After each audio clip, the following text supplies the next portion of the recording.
तेसरा एप्रिल सेता बेड़ा आजका गे रायगंज रेन विधायक और बंग पीएससी रेन चेयरमैन कृष्ण कल्याणिया ओड़ा साउते आजा व्यवसाय प्रतिष्ठान रे हो हाना को एम लेता है केंद्रीय एजेंसी ईडी और आईटी रेन आधिकारिक को मेनखान 30 घंटा कुली कुपली और तल्लाशी तायम चेत हो बांग को नाम लेते विधायक ऑफिस खन को उडुक सेरेना केंद्रीय एजेंसी रेन प्रतिनिधि दल ईडी और आयकर दफ्तर रेन आधिकारिक को उडुक तायमगे कल्याणी सल्फेक्स रिया ऑफिस खन विधायक कृष्ण कल्याणी হয় उडुकिना और उडुक तायमगे आइरेन समर्थक को आते मिছিল तालाते आजा पार्टी ऑफिसे सेटल लेन तहन पार्टी ऑफिस रे चालाव काते गे केंद्रीय एजेंसिया हाना इदी काते विधायक कृष्ण कल्याणी चेटे मेने कदा देला बना जम लगे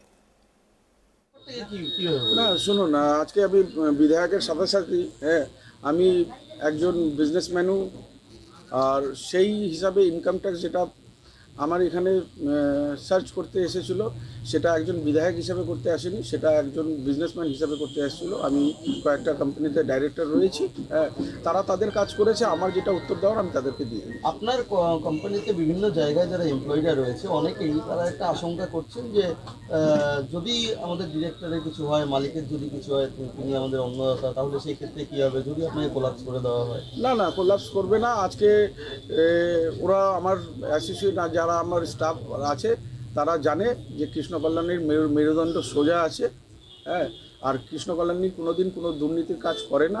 তো সেই আশ্বাস বিশ্বাস আছে, আর সেই আশ্বাস বিশ্বাস আজকে আমি রায়গঞ্জবাসীর মুখের মধ্যে দেখলাম, যেই হিসাবে জনস্রোতের সাথে আমাকে ওয়েলকাম করলো, আমি তাদেরকে অন্তরস্থল থেকে আমি কৃতজ্ঞতা জানাচ্ছি।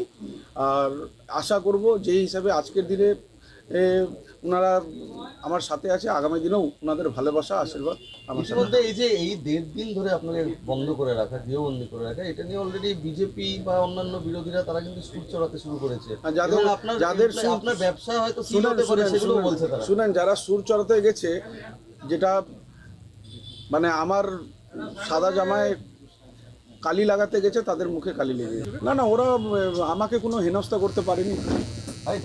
আজকে ওরা একটা ডিপার্টমেন্ট ওরা সার্চ করতে আসছে, একটা ইনকাম ট্যাক্স ডিপার্টমেন্ট, হয়তো ব্যবসায়িক বর্গকে এমনি সার্চ করে থাকে। আমার ইনকাম ট্যাক্স ডিপার্টমেন্টের বিরুদ্ধে কোনো অভিযোগ নেই, আমার অভিযোগ তাদের বিরুদ্ধে আছে যারা প্রতিহিংসা রাজি। এরপরেও কি ষড়যন্ত্রের আশঙ্কা করছেন? কোনো এই যে কাগজপত্র নিয়ে গেল, নথি নিয়ে গেল, পরবর্তীতে কোনো আবার কোনো ষড়যন্ত্রের আশঙ্কা করছেন?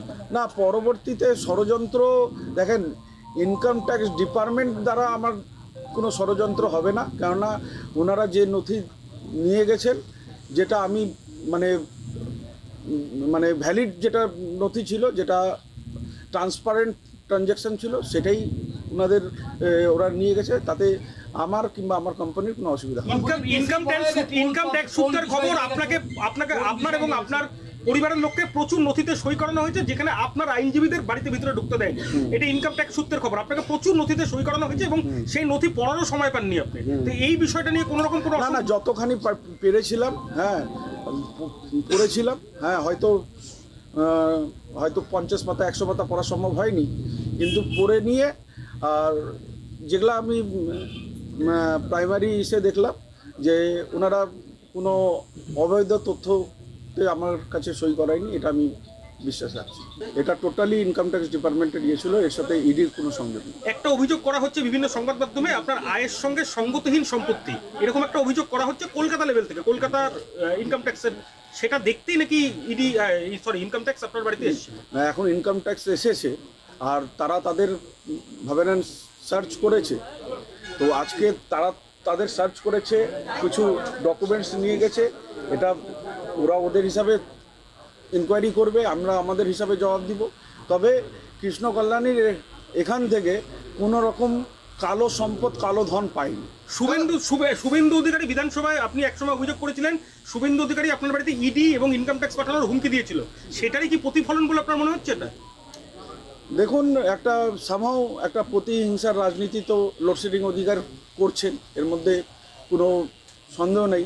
আজকে আমাদের group Kalyani Solvex private limited 2017-তে ইন্ডিয়া এসএমই অ্যাওয়ার্ড উইনার, আর কৃষ্ণ কল্যাণী আমি 2021-এর আইকন, নর্থ বেঙ্গলের আইকন অফ দ্য ইয়ারের অ্যাওয়ার্ড উইনার। তো আজকে ভাবে নেন, কৃষ্ণ কল্যাণী হয়তো বিজেপিতে অবস্থান নেই, তার অবস্থান আপনারা সবাই জানে কোথায় আছে। তার জন্য প্রতিহিংসার রাজনীতি করছে। তো আমি যেটা বলি, উনি যতই সিবিআই, ইনকাম ট্যাক্স, ইডির গड्ढा করুক, আমি আমার ভাষায় দুটো লাইন বলে দিচ্ছি। तुमने तो गड्ढे किए बड़े बड़े हमें गिराने के लिए, तुमने तो गड्ढे किए बड़े बड़े हमें गिराने के लिए, ममता दी का आशीर्वाद है, अभिषेक जी का हौसला है, हमने छलांग लगाना सीख लिया। দেখুন, এটা ইনকাম ট্যাক্স ডিপার্টমেন্টের সার্চ ছিল। তারা আমার বাড়ি সহ আমার কারখানাগুলোয়, আমার অফিস, আমার মলে, সব জায়গায় তারা সার্চ করে। আর তারা তাদের প্রসিডিওর তারা মেনটেন করেছে। আমার যেটা কর্তব্য ছিল সেটা আমি পালন করেছি। আজকে আপনাদেরকে এইটুকুই বলতে পারি যে তারা খালি হাতে এসেছিল, খালি হাতে ফিরে গিয়েছে।